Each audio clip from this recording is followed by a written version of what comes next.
আমরা আরেকজন সংগঠকের সাক্ষাৎকার গ্রহণ করছি। আপনি আপনার নাম পরিচয় দিয়ে শুরু করুন। আমার নাম হচ্ছে শ্রী চিত্তরঞ্জন রায়, জেলা নীলফামারী, জলঢাকা থানা এবং ইউনিয়ন হচ্ছে মিরগঞ্জ ইউনিয়ন।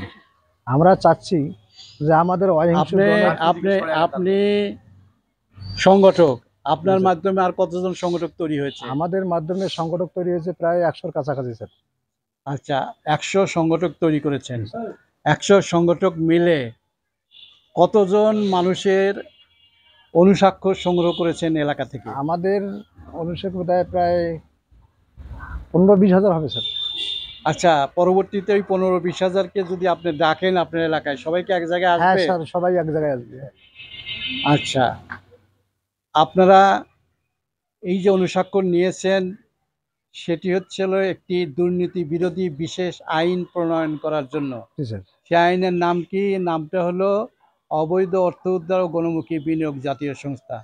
এই আইনটি প্রণয়ন হলে আপনাদের এলাকার যারা অনুস্বাক্ষর প্রদান করেছেন তারা এই আইনের প্রতি সমর্থন জানিয়েছেন, তারা বিনা সুদে বিনা জামানতে সহজ কিস্তিতে 1 লক্ষ থেকে 1 কোটি টাকার পরিশোধযোগ্য ঋণ হিসেবে পুঁজি পাবে বলে ওই আইনে বলা আছে। সুতরাং আপনারা সরকারের কাছে কি আইন পাশ করার ব্যাপারে কোনো বক্তব্য আছে? স্যার অবশ্যই আছে, বলেন।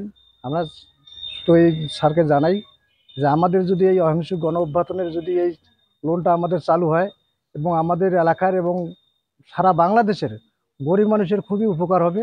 এটা আমরা সবাই চাই যে আমাদের দেশের উন্নয়ন হোক এবং আমাদের দেশের উন্নতি হোক। এই বলে আমি আমার বক্তব্য শেষ করলাম। আপনাকে অসংখ্য ধন্যবাদ।